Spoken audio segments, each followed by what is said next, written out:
papá era abogado y tenía su despacho ahí en mi estado, era notario público. Y pues yo desde niño cuando iba a su despacho pues veía eso, la biblioteca llena, ¿no? Y libros ahí en su escritorio y me gustaba sentarme cuando él no estaba ahí y abría los libros y veía los párrafos subrayados y entonces desde niño empecé a preguntar, ¿no? Tal vez sin mucha comprensión, ¿no? Y yo creo que desde entonces pues ahí se sembró la semilla, ¿no? ¿Listo? Otra vez va. Tocayo, ¿cómo andas? Tocayo, un gusto saludarte nuevamente. Qué bueno que viniste desde la hermosa y bella Ciudad de México hasta acá. Sí. ¿Cómo te fue de viaje? Muy padre la carretera, muy agradable. ¿Viajaste en carro o en bus? En carro, sí. ¿Ah, sí? Ajá, en la noche, tuvimos un buen camino, ¿no? Sí, qué bien, Tocayo. Oye, Tocayo, pues bueno, gracias por aceptarnos la invitación. Tocayo, antes de comenzar la plática en sí, quiero que nos regales tu nombre, que te presentes para que te conozca la comunidad que nos escucha. Gracias, Tocayo. Juan Carlos García Campos. Soy candidato a juez de distrito en materia laboral en la Ciudad de México y en específico en las alcaldías Azcapotzalco y Gustavo Amadero, Okay. en la Ciudad de México.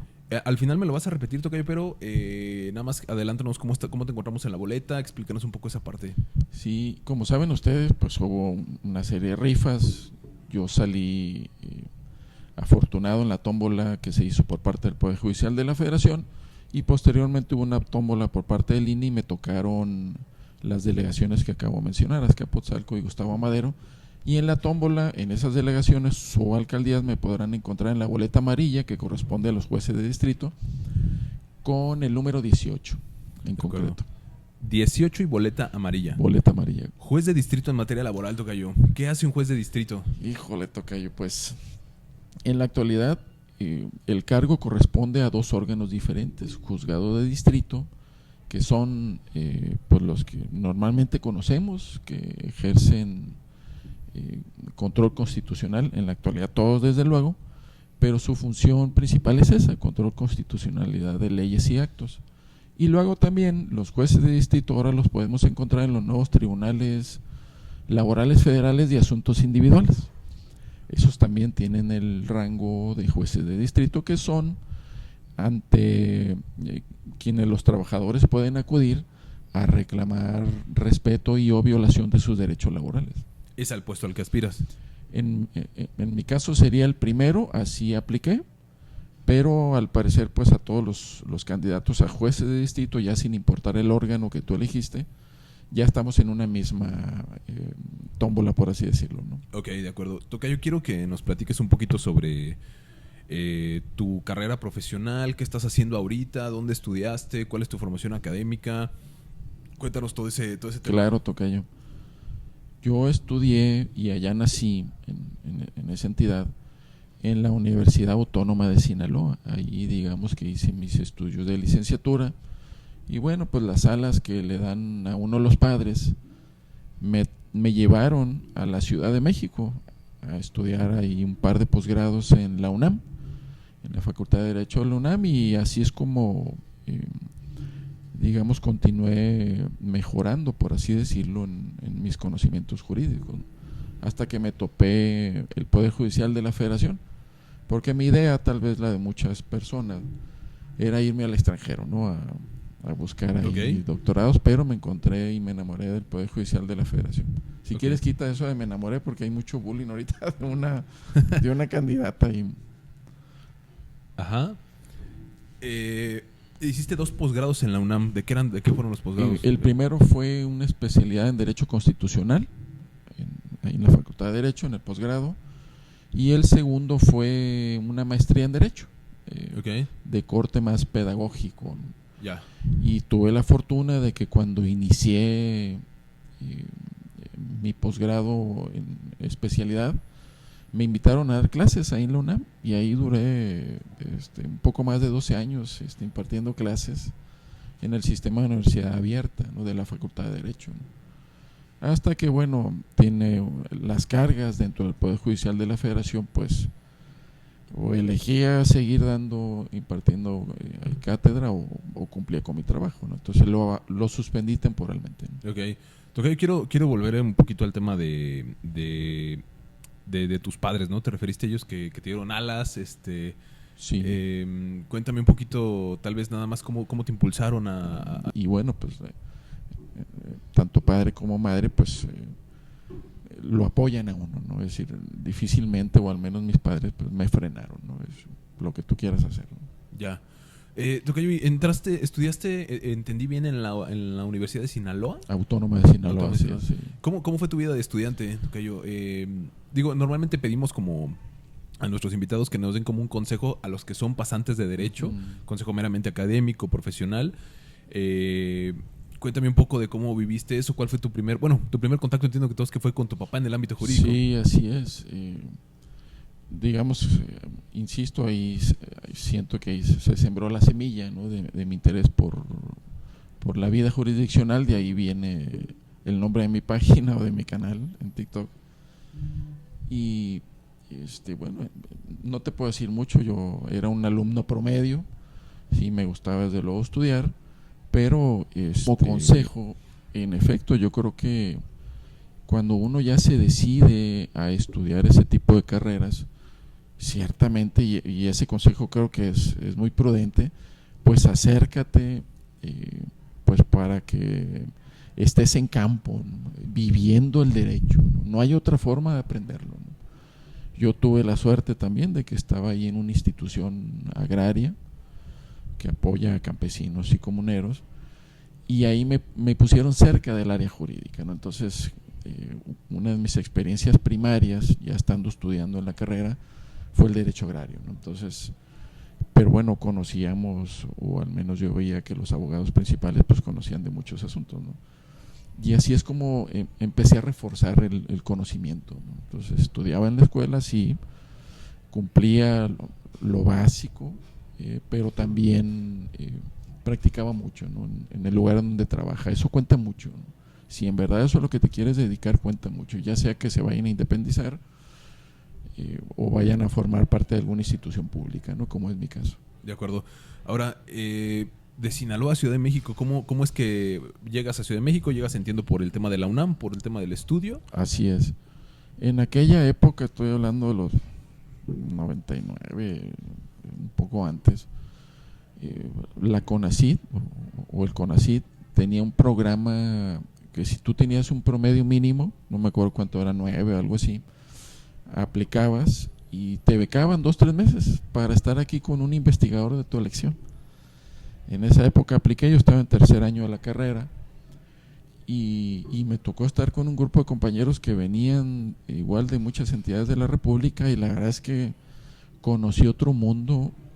La mayoría de mis compañeros eran sumamente valiosos, conocedores del derecho, intelectuales, y entonces yo dije, quiero ser como ellos, no igual que ellos, sino sabían mucho, eran muy estudiosos, y la verdad es que ahí también yo lo vi como un reto, ¿no? Es decir, también quiero ser como ellos, ¿no? y quiero una vida pues muy cercana pues a la vida, al derecho, ¿no? Ya. Llegaste a Ciudad de México, y ¿cómo fue tu primer contacto con el Poder Judicial? Ya para entrar en esa parte que es la buena, ¿no? Yo llegué trabajando derivado de las relaciones que hice en ese entonces en esa beca que me dio el CONACYT. Llegué a trabajar unos meses porque había un proceso ahí electoral al Tribunal Electoral de la Ciudad de México. Luego salí y me dediqué de lleno a la especialidad y posteriormente a la maestría, y ahí empecé a hacer relaciones, y así fue como conocí, digámoslo así, el Poder Judicial. Como muchos han entrado al Poder Judicial, pues fui de meritorio, creo que ya no existe la figura, hay otras similares. Empecé de meritorio, entraba, salía, hasta que en algún momento un amigo fue nombrado juez, y bueno, le pedí la oportunidad, y desde ahí entré, y he estado en muchos órganos jurisdiccionales, juzgados de distrito, tribunales colegiados de circuito. Ya no salí del Poder Judicial, ¿no? Eventualmente sales, sobre todo cuando vas iniciando, pues por lo mismo falta de oportunidades, cumples, llenas interinatos, qué sé yo. Y así fue como empecé en el Poder Judicial. Vas adquiriendo experiencia, conocimientos, vas perfeccionando las técnicas, y bueno, hasta que ya me nombraron secretario de un tribunal colegiado. Ok, a ver, me quiero regresar un poquito, tocayo. ¿Cuál fue el puesto que más disfrutaste? Me hablabas de los meritorios. Fíjate que nosotros en la práctica tenemos como un... Híjole, ¿cómo decirte? A veces llegan los chicos, ¿no? Recién egresados o incluso estudiantes y llegan y te pasan los currículums. Nos pasó hace días, ¿no? Que te pasan un currículum y les dices, oye, bueno, está bien, está chido tu currículum, pero ¿cuáles son tus expectativas salariales, no? No, hombre, yo quiero ganar 30, 40 mil pesos mensuales o quincenales, incluso nos han llegado. Y entiendo que el meritorio es méritos, ¿no? Esa figura te gusta, sobre todo tú que estás en materia del trabajo, de repente como que parece una paradoja, ¿no? ¿Qué piensas del meritorio? ¿Te gusta esa figura? ¿No te gusta? ¿Crees que se debe adquirir experiencia? Y en el Poder Judicial esa figura se eliminó porque eventualmente llevaba abusos por parte de los titulares que tenían a personas ahí de meritorio 2 años, ¿no?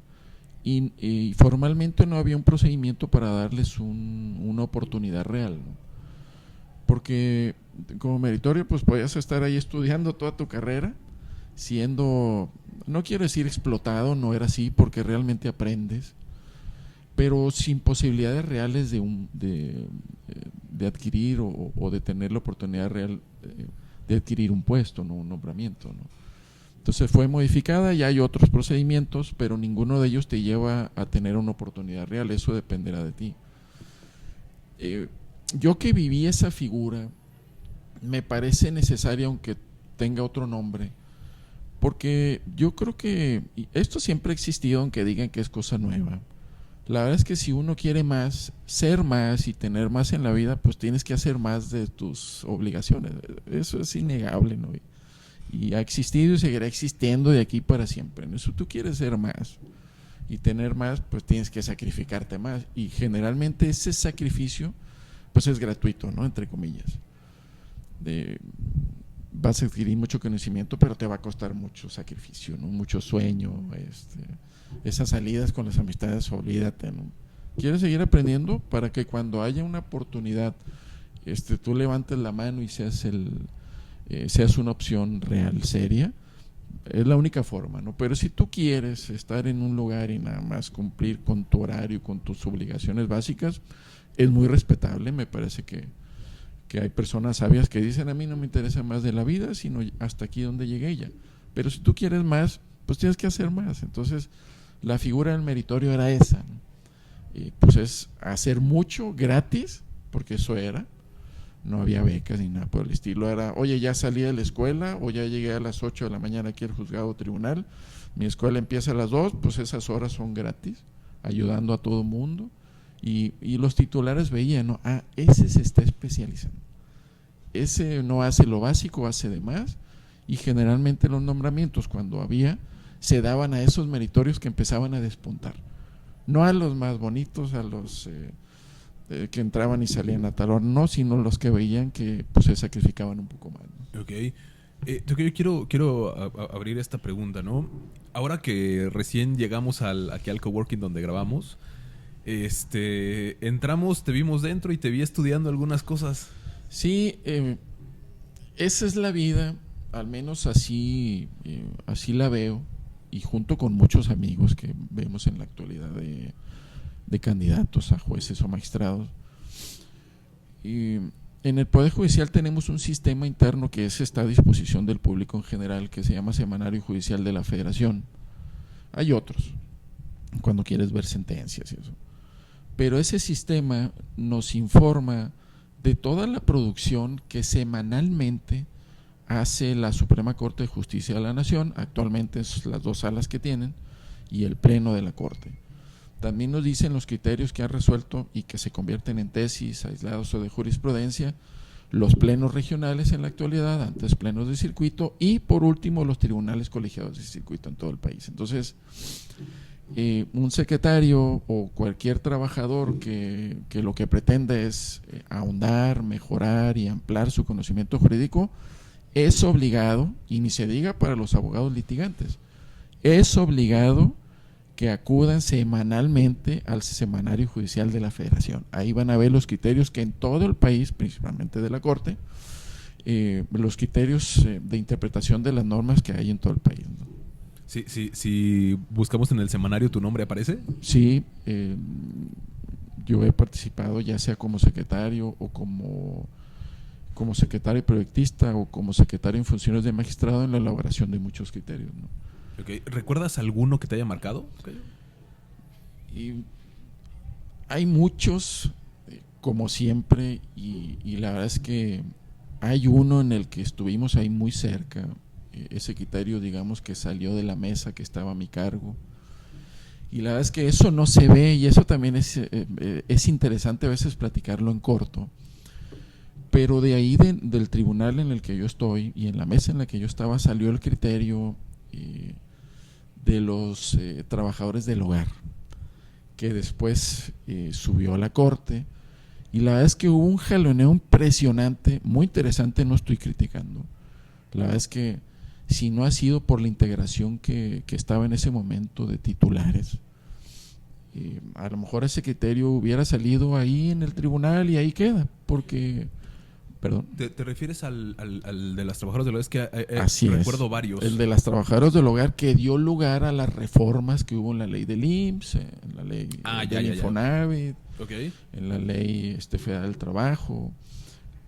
Porque recordemos, antes de ese criterio que la Corte atrajo, las trabajadoras, los y los trabajadores del hogar, pues no tenían derecho a seguridad social, es decir, no era obligación de la parte patronal inscribirlos, solamente como un tema ahí de gracioso de los patrones, si decidían inscribirlos, pues lo podían hacer, que no era un procedimiento fácil, el IMSS se defendía, ¿no? Porque además lo podías inscribir, pero solamente alcanzaba para el trabajador. En la actualidad ya se inscriben como un trabajador normal y toda su familia, en los términos de la legislación aplicable, pues está protegida también con el sistema de seguridad social. Entonces un jaloneo jurídico, político muy bonito dentro del tribunal, hasta que finalmente se decidió solicitar a la Corte que ejerciera su facultad de atracción, lo cual hizo sin... también eso nosotros nos enteramos, también hubo demasiado jaloneo político y jurisdiccional para que la Corte se quedara con ese asunto, ¿no? Porque ellos ya preveían que podía tener un efecto detonante, ¿no? Como lo hubo al final de cuentas, ¿no? Ok. Tocayo, y quiero que nos platiques exactamente, digo, porque sabrás que nos ve mucha gente que no... que tal vez no son abogados, que a lo mejor no saben exactamente qué hace un secretario, ¿no? Platícanos qué hace exactamente un secretario en el puesto en el que estás. En general, un secretario en juzgado de distrito y en tribunales colegiados de circuito, en esencia hacemos lo mismo. ¿Cuál es el procedimiento en términos generales? Como quiera que sea, llegan los asuntos a los tribunales. En concreto, me voy a poner en amparos directos.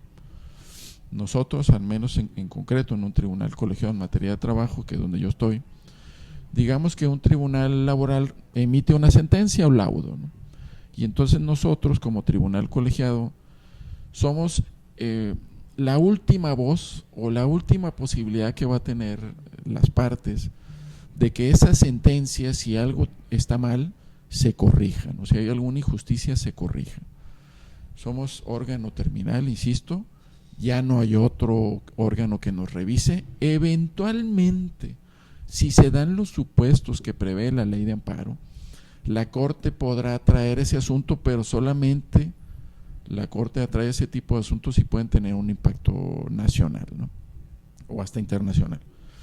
¿Qué es lo que hacemos nosotros? Internamente los tribunales colegiados se organizan, la mayoría de forma muy similar. En el caso de los tribunales hay 3 magistrados. Cada magistrado cuenta con un número determinado de secretarios, que en promedio son 4 o 5, dependiendo del circuito. Hay circuitos muy pequeños que no necesitan más. Pero a través de una rifa, por así decirlo, de manera aleatoria, se reparten a cada magistrado un número determinado de asuntos, y hay muchos tipos, ¿no? Quejas, incidentes de inejecución, hay muchos, y entre ellos los amparos directos. Cuando ese número determinado de asuntos llega con ese magistrado, internamente también hay otra forma de repartir. Dependiendo del número de mesa, pues es en el orden que van llegando, ¿no? Y así se reparten. Yo, como secretario, mi obligación es analizar todas las constancias que hay en juicio, en ese expediente todas las pruebas y proponer a través de un proyecto de sentencia la mejor solución jurídica para resolver ese asunto, ¿no? Dependiendo de las pruebas que uno vea, del alcance probatorio que esas pruebas permitan, pues dependerá si esa sentencia se confirma, si la modificamos, decimos esta parte está bien, esta no, esto te lo cambio y te digo cuál es lo correcto, o cuando ya hay casos muy extremos que el procedimiento pues hay demasiadas cosas mal hechas, que es lo que a veces se critica del amparo. Nosotros decimos, ¿sabes qué? Desde acá este asunto se formó mal, está mal la litis, los jueces inferiores, por así decirlo, jerárquicamente inferiores, entendieron mal el problema jurídico y eso provocó que analizaran mal todas las pruebas. Entonces regresamos el asunto desde donde se cometió la violación procesal, sobre todo la más grave, y le decimos, a partir de aquí reinicias tu procedimiento y con libertad de jurisdicción, esto es, yo no te voy a decir cómo resolver, yo ya te corregí lo más importante, tú con libertad de jurisdicción otra vez valora el material probatorio, o a lo mejor yo te dije, agrega esta prueba, pide esta prueba a tales autoridades y otra vez resuelve, no te voy a decir cómo. Cuando dicte la sentencia, si alguna de las partes estima que otra vez se cometieron errores en su perjuicio, entonces nuevamente tendrás que acudir, en este caso el juicio de amparo directo, y como regla general ese tipo de asuntos regresan al mismo tribunal, porque ya hay un conocimiento previo y eso está demostrado que da certeza jurídica a las partes, ¿no? No es que se empiece de nuevo a conocer el asunto, sino ya y generalmente llega al mismo secretario o a la misma mesa, ¿no? Porque ya hay un conocimiento previo. Y en esencia, esa es la función de un secretario. Proponemos una solución jurídica, nuestro jefe, que es un titular, un magistrado o magistrada, dice, no estoy de acuerdo con esta cita, y entonces una vez que te aprueba ese proyecto de sentencia, lo sube al resto de los magistrados y en una sesión pública, los magistrados dicen, oye, si estoy de acuerdo con esto, no estoy de acuerdo, no sirve el proyecto, así se tiene que decir, va para atrás y entonces se tendrá que hacer un nuevo estudio a propósito de las observaciones o indicaciones hechas por los titulares. Esa en esencia es la función. Y aquí quiero decir lo siguiente, yo llevo 16 años en el Poder Judicial de la Federación, un poco más de 15 como secretario, y ese es en esencia el procedimiento. Yo nunca he recibido y he tenido muchos jefes directos. Antes de ver el asunto yo nunca he recibido una instrucción de mira, no importa lo que vas a ver, lo vas a sacar en este sentido. Nunca, es decir, tú presentas tu proyecto, eso es lo normal. Tú presentas tu proyecto y el magistrado con el expediente en mano va a decir, oye, pues esta prueba tiene otro alcance según la experiencia que tenga él, que generalmente pues es mucha, porque antes de ser magistrado pues hicieron lo mismo que nosotros, ¿no? Claro. Estuvieron 10, 15 años analizando cientos o miles de expedientes, ¿no? Ok. Tocayo, ¿cómo es que resuelve los asuntos?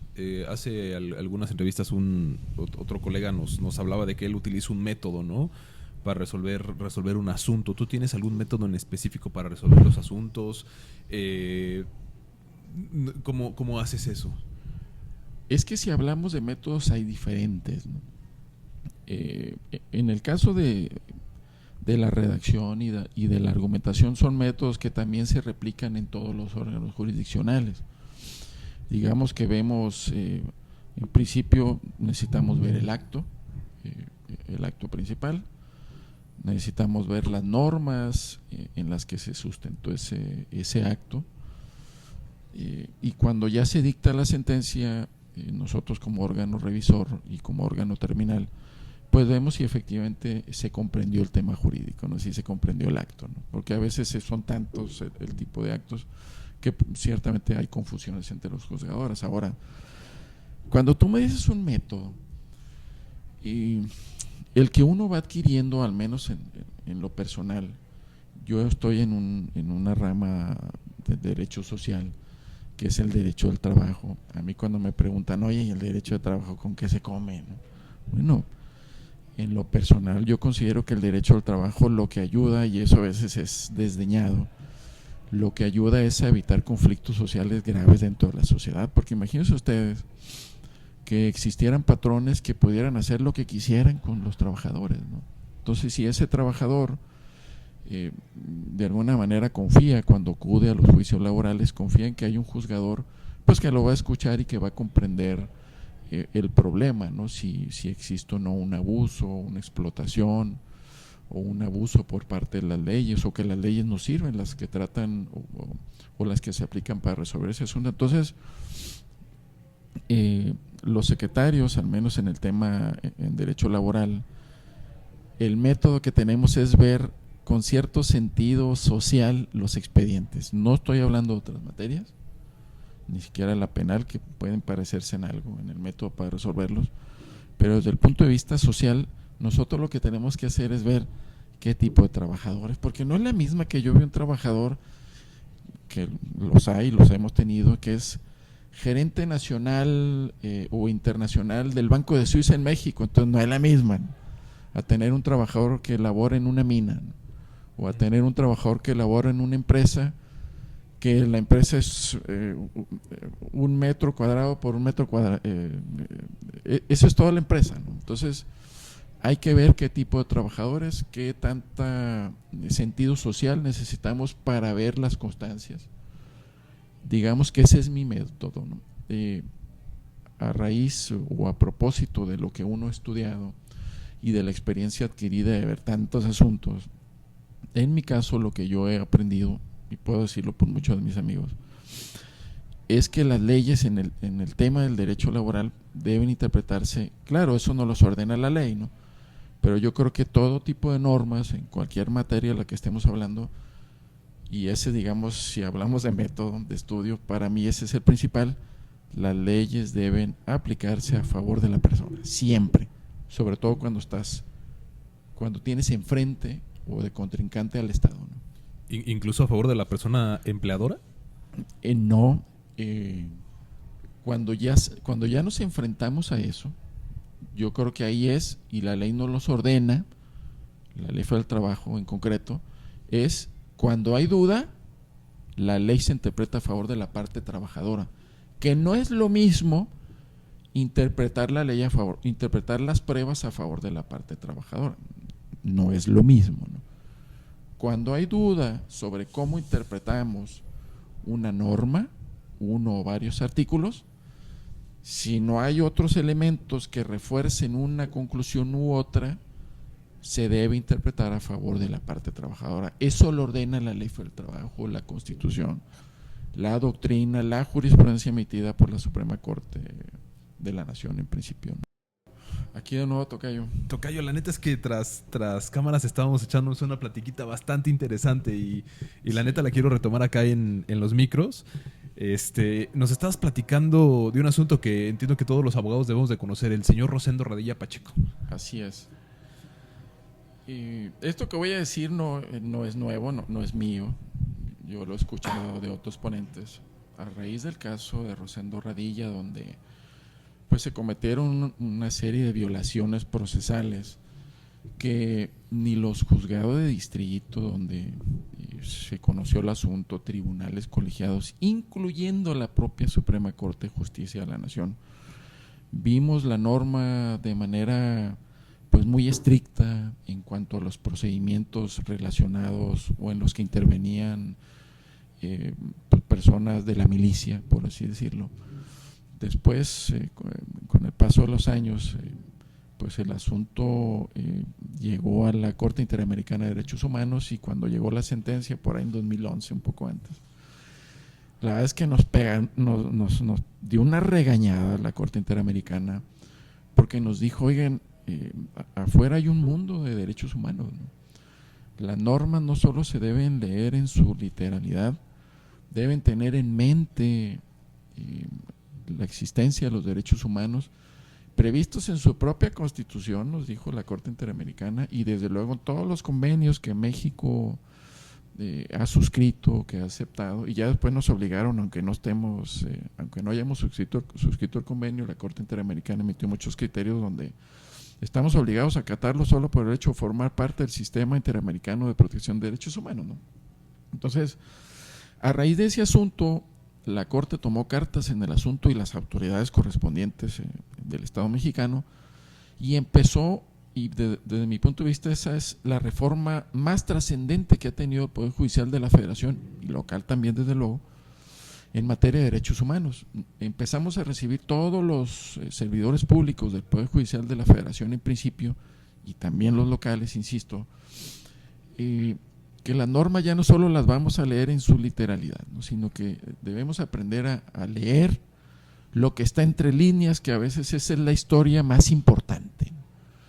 Y se me vienen a la mente algunos casos, no sé si haya tiempo para eso. Adelante, por favor.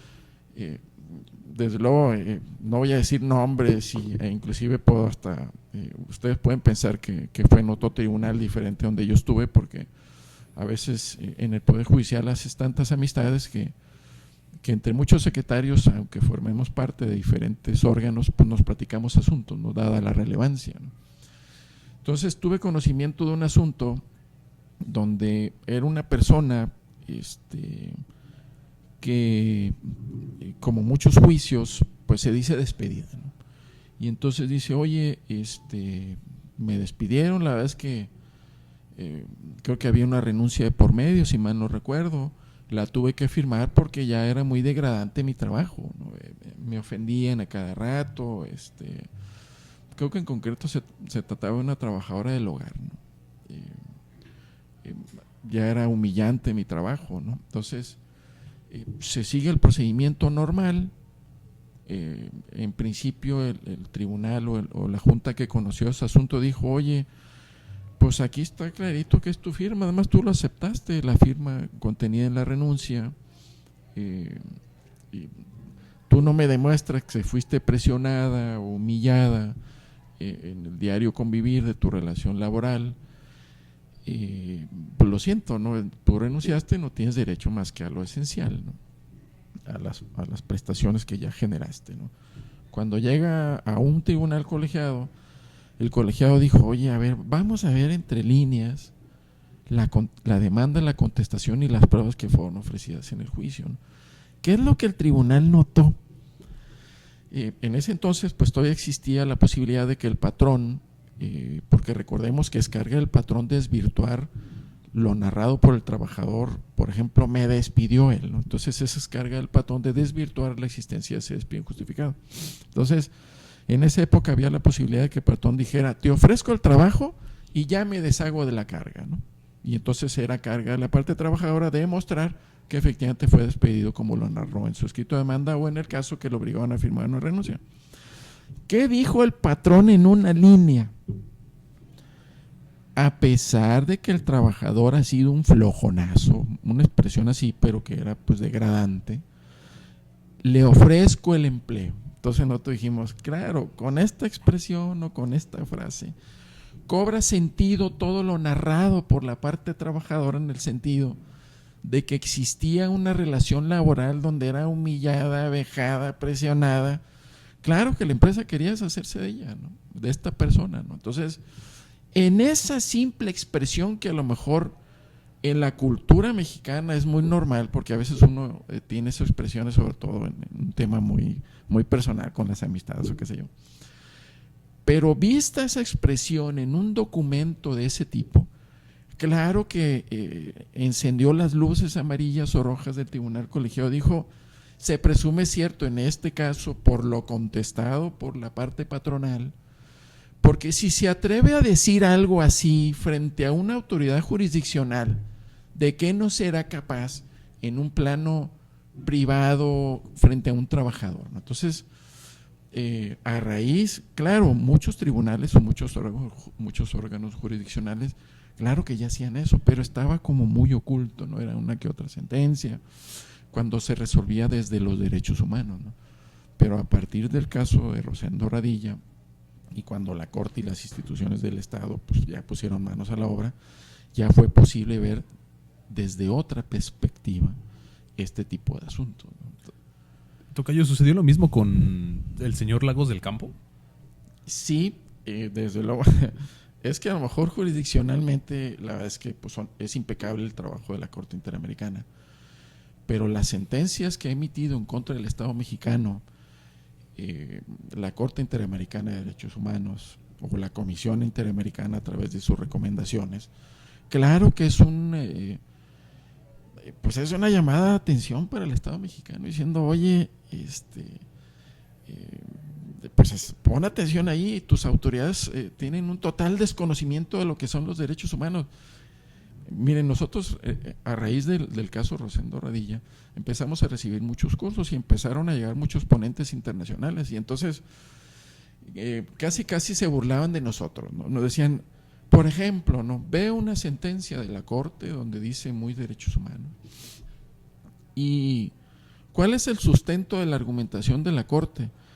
Y decían, miren, el diccionario de la Real Academia de la Lengua Española dice que sufrir acoso laboral significa esto, ¿no? Armaban un concepto a propósito de un diccionario. Eso no es posible. O sea, no es posible que un órgano de este nivel acuda a ese tipo de bibliografía tan básica para construir una sentencia que aparentemente está protegiendo derechos humanos, ¿no? Entonces, ese tipo de regaños empezamos a recibir como Estado y como Poder Judicial de la Federación. Insisto, a propósito de esos regaños, el Estado mexicano, el Poder Judicial de la Federación y los Poderes Judiciales locales tomaron manos a la obra y entonces empezamos a recibir la cantidad de cursos que ustedes imaginen, cientos de cursos, muchos de ellos, la gran mayoría obligatorios, e inclusive en algunos casos con la amenaza de que si no sacabas determinado calificación, no es que te corrieran, pero sí lo vas a tener que hacer otra vez, ¿no? Porque si sacaste esta calificación tan mínima, quiere decir que no lo comprendiste y otra vez, ¿no? O a lo mejor ya pasaron de panzazos muchos, ahí les van estos 10 cursos más, ¿no? Entonces llegó un momento en que ya la gran mayoría, y fue así como empezamos en el Poder Judicial de la Federación a emitir sentencias donde ya hasta nos íbamos como caballos desbocados, ¿no? En la interpretación de derechos humanos. Claro que los derechos humanos maten pruebas o maten dichos o hechos, no estoy hablando de eso, sino lo que tratamos de hacer es empatar que las pruebas y la impartición de justicia pues vayan a la par, ¿no? No quiero decir que como ya argumento desde los derechos humanos, ya no me importa lo que existe en prueba, ¿no? De acuerdo. Tocayo, quiero hacerte otra pregunta. Fíjate que tras bambalinas platicaba aquí con mis compañeros, con Alex y con Renzo, sobre que a veces en materia de trabajo se debe de considerar mucho las condiciones particulares de cada persona. No sé qué piensas al respecto. Sí, recuerdo otros. Les decía que a propósito de esto, que hay que juzgar ahora con perspectiva, la que ustedes quieran, de género, de educación, hay de todo. Inclusive la Corte ya hace algunos años, a propósito de esto, pues sacó un manual donde nos dice, ok, necesitas juzgar con perspectiva, pues busca aquí la que me te acomode, y si no la construyen, okay. En ese caso, me acuerdo que tuvimos, como muchos, ¿no? Llega un trabajador y dice, me obligaron a firmar el escrito de renuncia o la firmé en blanco, que ese es el dicho de muchos trabajadores, ¿no? Y entonces nosotros decimos, es que nada más con tu dicho es insuficiente, porque pues aquí veo que está más o menos el escrito es acorde a tus particularidades, a tus características. Es más, eres un profesionista, pues si lo firmaste en blanco, pues fue bajo tu propia responsabilidad. Claro, si queda esto demostrado, pues de luego que se anula, ¿no? Con independencia del nivel de trabajador que seas, ¿no? Pero recuerdo un caso que hubo en el tribunal donde igual un trabajador dijo, me obligaban a firmar la renuncia. Nosotros igual lo juzgamos así, dijimos, bueno, la renuncia está bien, la firma es de él, no la desconoce, al contrario dice sí es mía, pero la firmé en blanco. No me acuerdo si fue en blanco o lo obligaron a firmar, no lo recuerdo, pero el tema aquí fue que dijimos, a ver, vamos leyendo la renuncia. Entonces fulano a tal, casi como al inicio de la ley, ¿no? A sus habitantes hace saber, o sea, muy formal el escrito. No me acuerdo si hasta citaba un artículo, ¿no? En términos del artículo tal y sabiendo que es un derecho que yo tengo desde la Constitución que permite o no estar en un trabajo que yo quiera. Entonces nosotros dijimos, oye, esto está como que muy formal, ¿no? A ver, vamos a ver si hay indicios de qué nivel de trabajador era. Pues era un obrero, o sea, que apenas había terminado la primaria. Entonces dijimos, no es posible que un trabajador con ese nivel cultural, educativo, haya redactado un documento de esa naturaleza. Entonces, se tiene por cierto, o por presuntivamente cierto, y como no hay otra prueba salvo la renuncia, se tiene por cierto que ese trabajador pues no pudo haber elaborado esa renuncia, no era su intención renunciar, ¿no? Entonces se anuló y se tuvo por cierto el despido y pues hubo las condenas que tenían que darse. Entonces juzgamos con esa perspectiva, dijimos no es posible, ¿no? En otro asunto, inclusive en ese asunto que ahorita dijimos de la trabajadora del hogar, había trabajado con la familia como 50 años la señora, ¿no? Entonces, al contestar la demanda se excepcionaron y dijeron, aquí está la renuncia de la señora. Entonces nosotros dijimos en principio, no es posible, ¿no? O sea, la señora no tenía estudios, no es posible que haya redactado un documento de ese tipo. Eso es lo que se estaba analizando cuando ya lo atrajo la Corte, ¿no? Entonces nosotros íbamos a anular, por así decirlo, ese documento, pero el asunto iba a quedar ahí. O sea, en una condena de un tribunal colegiado a pagar indemnización constitucional, y entonces a raíz de la discusión que hicieron los titulares dijeron pues vamos pidiendo a la Corte por la trascendencia de este asunto que se lo lleve, ¿no? Y pues ya la Corte hizo lo que ya sabemos, ¿no? O sea, la sentencia de la Corte provocó reformas a la ley del trabajo, a la ley del IMSS, en principio a la ley del Infonavit, donde dijeron de aquí para el Real, y le dieron un término ahí creo que 3 años al Congreso de la Unión para que hiciera todo eso, para que creara un mecanismo y los patrones que tengan ese tipo de trabajadores lo registren de manera sencilla, porque antes no era fácil. Y creo que se cumplió antes del plazo, ¿no?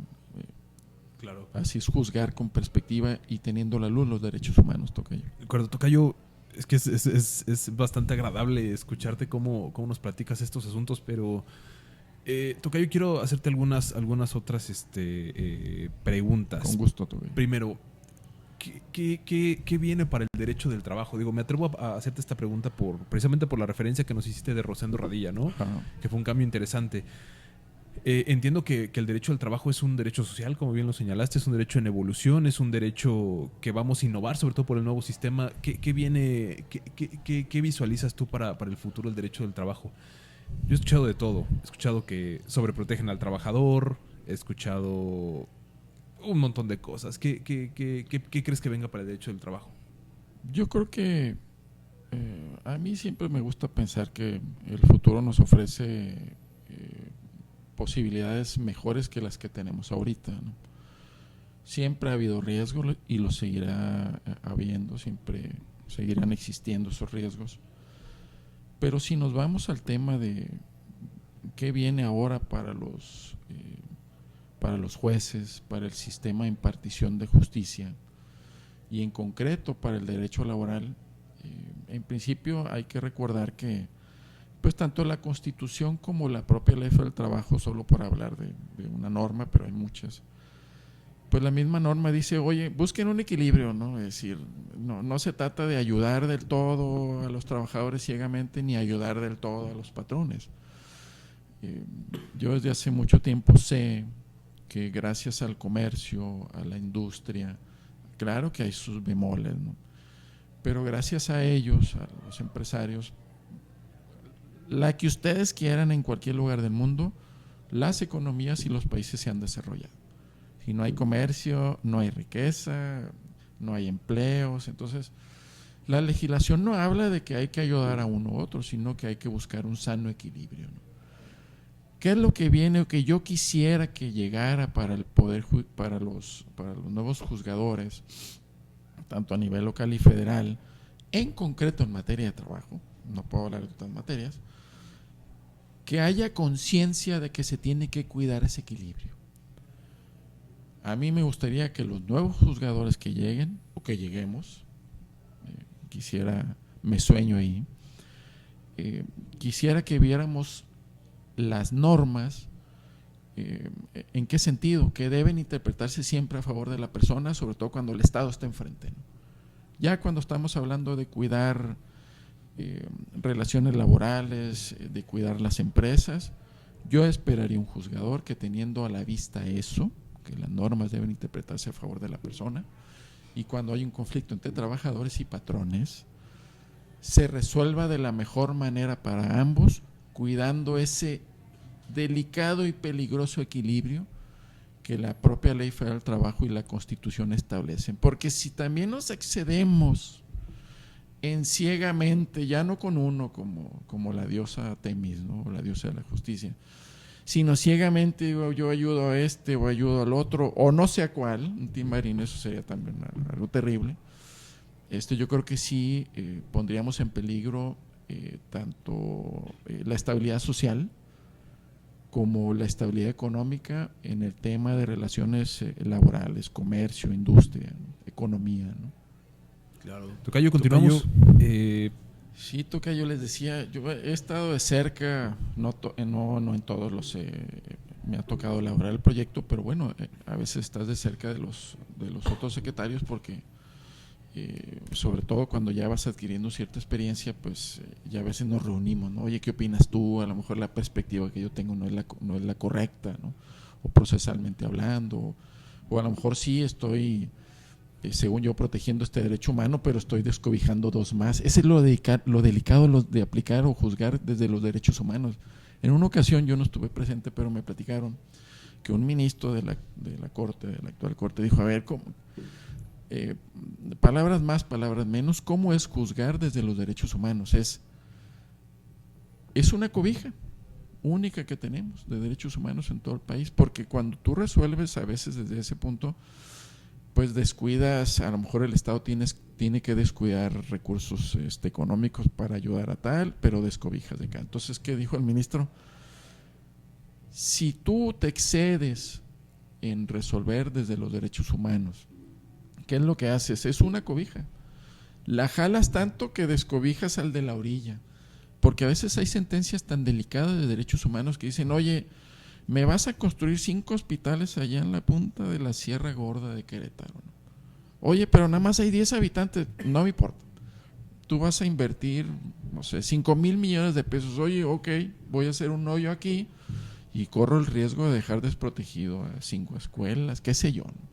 Ese es el riesgo de excedernos en juzgar, nada más así de manera irresponsable desde los derechos humanos.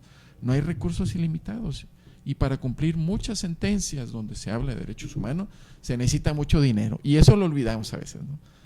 Entonces eso, para bien o para mal, debe estar también en la mente de los juzgadores, ¿no? Es decir, oye, voy a paralizar una obra y no voy a hablar en concreto nada, ¿no? O voy a ordenar que se construya algo. Oye, pero no es que yo haga aparecer recursos millonarios para atender esto, ¿no? Bueno, pues a lo mejor, y no estoy juzgando, a lo mejor para yo atender tu sentencia, ya sea de un juzgado, tribunal colegiado de la corte, lo siento, voy a suspender ese programa que yo tenía de entregar leches vitaminadas a los niños de allá, de la entidad que ustedes quieran, ¿no? Entonces hay que tener mucho cuidado cuando se juzga desde los derechos humanos. A propósito de esto, me acuerdo de un asunto que estuve cerca y cuando se resolvió, un trabajador lo digo así, privado de la vida, junto con su menor hijo, cuando este señor acudía a su fuente de trabajo, que era una escuela pública. Entonces iba entrando a la escuela pública y pues es privado de la vida, al parecer, por el crimen organizado, junto con su hijo menor, ¿no? Bueno, se califica por el ISSSTE como un accidente en trayecto. Y entonces cuando sucede esto, la pensión de viudez que se otorga pues a la esposa y o concubina, persona esposa y o concubina, pues es un monto más o menos elevado, porque así lo dice la ley, ¿no? Y entonces en el caso de la ley del ISSSTE, pues establece una temporalidad para que se pida el otorgamiento de esa pensión de viudez con motivo de un accidente de trabajo o en trayecto. Y si lo pides después, se te va a dar la pensión de viudez, pero ya en un monto menor, solo por ese requisito formal. Te tardaste más del mes, lo siento, ya tu pensión va a bajar a una pensión de invalidez, ¿no? Al equivalente, ¿no? Que es un monto muy bajo. Se va a juicio. El tribunal que resolvió, que si mal no recuerdo fue el Tribunal Federal de Conciliación y Arbitraje, dijo, oye, pues sí, cierto, no hay duda, la petición la hiciste fuera del plazo que establece la ley, entonces estuvo bien que te dieran la pensión equivalente a una pensión de invalidez que es muy baja. Pero cuando el tribunal colegiado analizó las constancias que obran en autos, y aquí viene lo relevante de juzgar con perspectiva de género, a ver, dijo el colegiado, vamos a desgranar las particularidades del asunto. ¿Quién de la parte actora? Es una mujer, para empezar. Es una mujer viuda. Es una mujer que de bajos recursos económicos. Es una mujer que además se quedó con una menor de edad a su cargo. También creo que se advertía, es una mujer con estudios básicos de primaria, hasta quinto de primaria.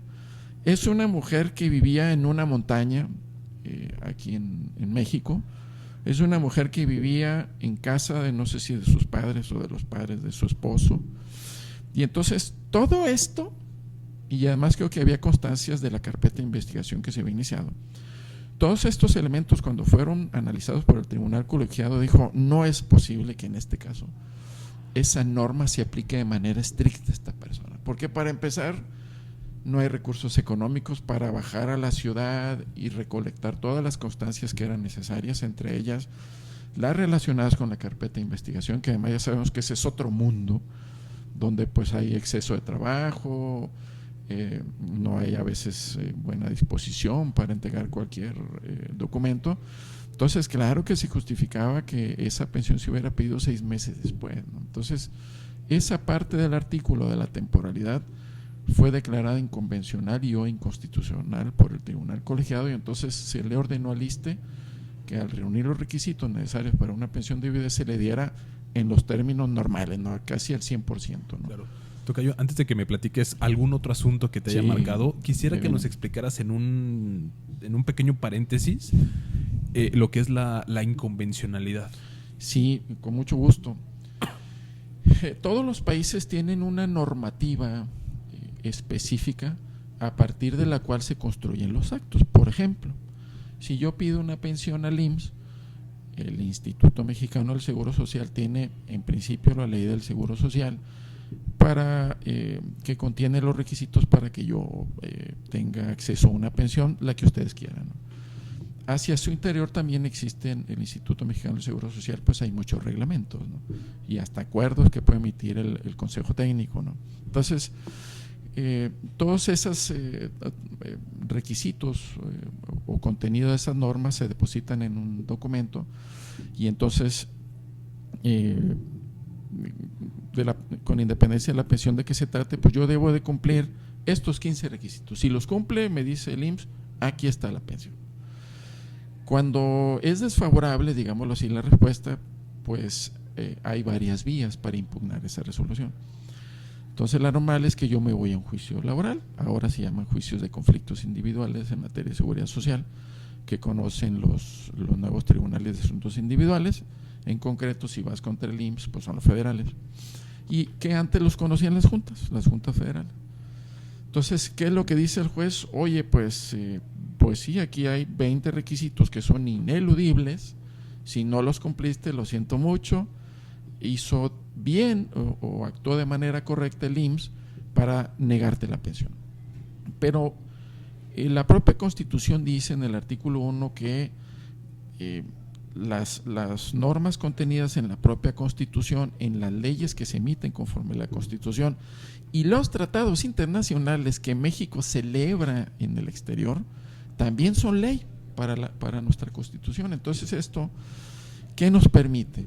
Que a veces el derecho nacional se queda corto para observar algunas circunstancias, y entonces o la legislación se queda corta. Sabemos que el legislador, eso ha sido siempre, desde el nacimiento de los legisladores, las leyes no son perfectas, se hacen para solventar un problema que en la actualidad se tiene, pero ya lo que pasa en el futuro, pues el legislador no es un adivino, ¿no?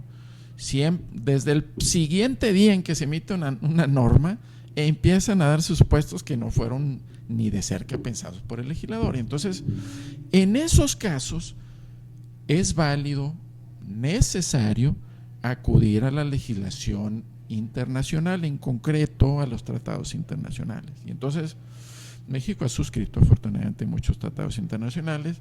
Regresando un poco al tema de los trabajadores domésticos, pues previo a la reforma de leyes y previo a la sentencia que emitió la Corte, se apoyó en tratados internacionales, ¿no? O en el tema de la vida sindical, pues había de hace muchos años tratados o convenios internacionales que México había suscrito, pero no los habíamos aplicado, ¿no? Entonces, cuando ustedes escuchan la expresión una norma fue declarada inconvencional, es que esa norma, si hay una prohibición, un tribunal cualquiera, ya puede ser desde el órgano local hasta el federal, ¿no?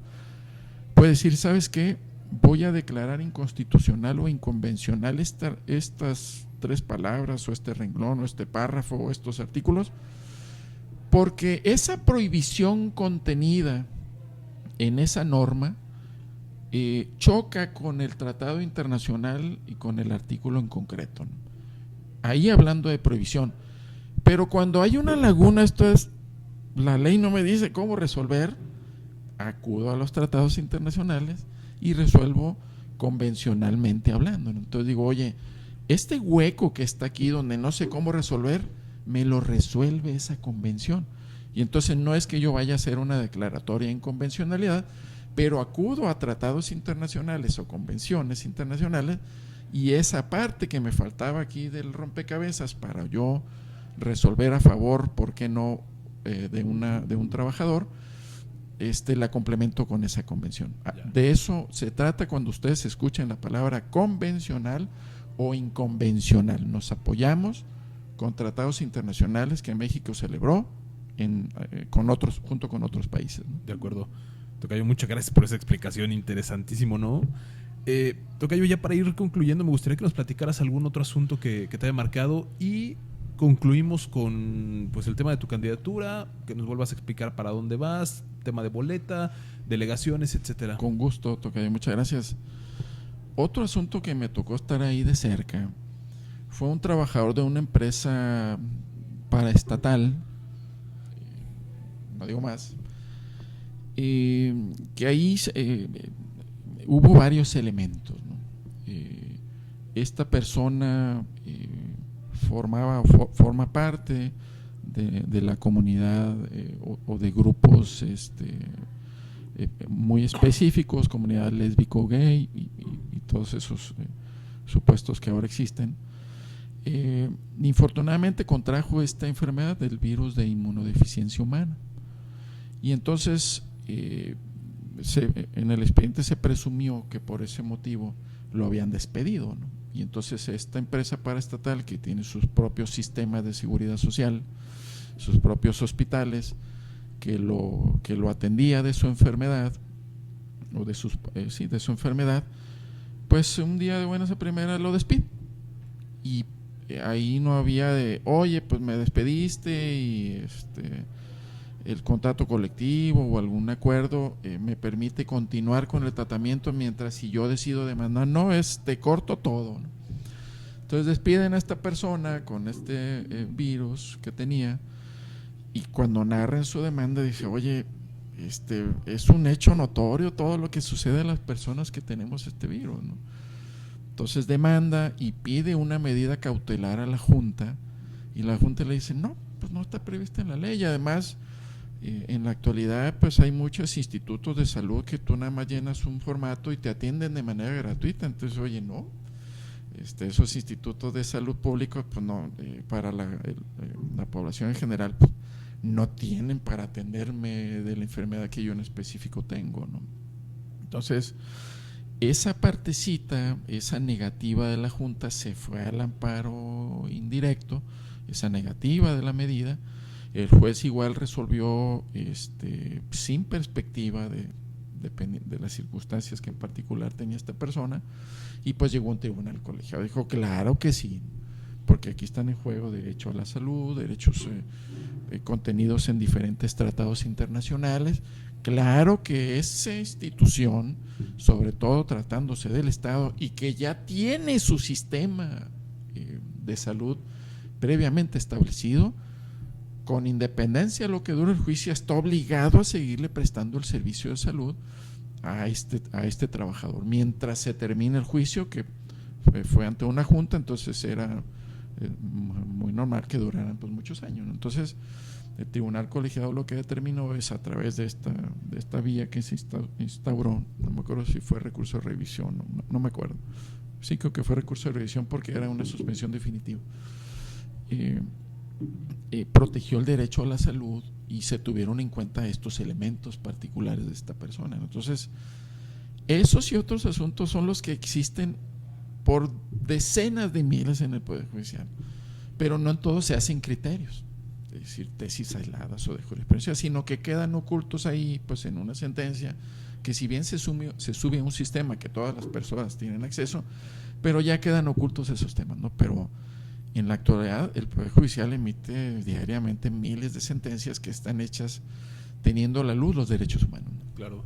Tocayo, háblanos para concluir el video y dar los comentarios finales sobre ahora para qué estás contendiendo, Tocayo, candidatura, delegaciones, cuéntanos de esa parte. Sí, muchas gracias, Tocayo. Les decía al inicio, creo que la gran mayoría de los compañeros que estamos participando por parte del Poder Judicial de la Federación, pues desde luego que estamos preocupados por lo que eventualmente pueda pasar con el nivel de impartición de justicia en el país, ¿no? Yo creo que la gran mayoría de los que estamos ahí, pues sí estamos seriamente preocupados por lo que va a suceder con la impartición. Bueno, es una decisión, como yo lo he dicho en otros foros, que ya se tomó, y una particularidad de los trabajadores del Poder Judicial de la Federación pues es que somos institucionales, ya es ley, como quiera que sea, lo dije en un programa tuyo, ya es ley la reforma, hay que acatarla, y la gran mayoría de los compañeros que nos inscribimos pues es que estamos legítimamente preocupados por lo que va a pasar. Y gracias a eso, o no gracias, sino debido a eso, pues en mi caso yo decidí inscribirme o contender para juez de distrito en materia de trabajo, que es, digamos que ha sido mi especialización pues por un poco más de 15 años, ¿no? Poco más de 15 años. Entonces yo decidí contender como juez de distrito laboral, y derivado de la tómbola que también hubo por parte del INE, me tocó contender, bueno, yo decidí contender en la Ciudad de México, juez de distrito laboral en la Ciudad de México, y derivado de la tómbola o de la rifa que hubo también por parte del INE, en mi caso me tocó participar en específico en las delegaciones o alcaldías ahora, Azcapotzalco y Gustavo Amadero. Ahí es donde digamos me tocó pedir el voto y o ayuda de los residentes de esas localidades. ¿Boleta? ¿Número? En concreto voy a aparecer en las boletas de color amarillo, que corresponde a los jueces de distrito, y todavía más específico me van a encontrar con el número 18, Juan Carlos García Campos. Perfecto. Juan Carlos, me quedo con un excelente sabor de boca de esta conversación. Tocayo, te lo digo de verdad, rompimos, normalmente estábamos grabando entre 50, 45 minutos, ahora nos echamos 1 hora y 6, se me fue rapidísimo. Tocayo, te agradezco. Cuando quieras, Tocayo. Te agradezco de todo corazón. Digo, aquí nos acompaña Renzo y Alex, los chavos que me ayudan. Y la verdad es que me siento contento de que nos hayas compartido las experiencias, el conocimiento, Tocayo. Te invito a que no dejes de compartirlo en redes sociales porque es muy valioso. Con mucho gusto, Tocayo. Muchas gracias a ustedes, a ti por la invitación. La verdad es que estuvo muy amena aquí la plática.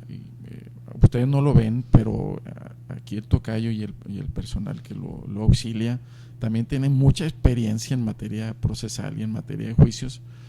Y bueno, es una pena que a veces no podamos escuchar las pláticas detrás de cámaras, pero también fueron sumamente interesantes. Muchas gracias, Tocayo, muchas gracias a ustedes por esta oportunidad. Tocayo, en caso de que resultes vencedor, ojalá nos concedas una parte 2. Claro que sí. Y estamos abriendo, tal vez abramos un foro en la UAC, ayer en la Autónoma de aquí de Querétaro. En cuanto nos abran los espacios, Tocayo, vas a ser uno de los primeros invitados porque me llevo un excelente sabor de boca de la conversación. Muchas gracias, Tocayo. Pero ojo, yo no soy derrotista ni nada por el estilo, pero aunque no quede, yo por eso abrí mi canal, porque creo que el foro, en general, la sociedad necesita mucha ayuda y necesita que le expliquen qué es lo que pueden hacer ante los tribunales, cómo defender sus derechos, en mi caso laborales, que es mi especialidad. Pero yo con mucho gusto estoy a sus órdenes, ¿no? Y a su disposición si se trata de ayudar al foro, ¿no? Tocayo, te lo agradezco muchísimo. Muchas gracias. Muchas gracias a ustedes. Listo, terminamos.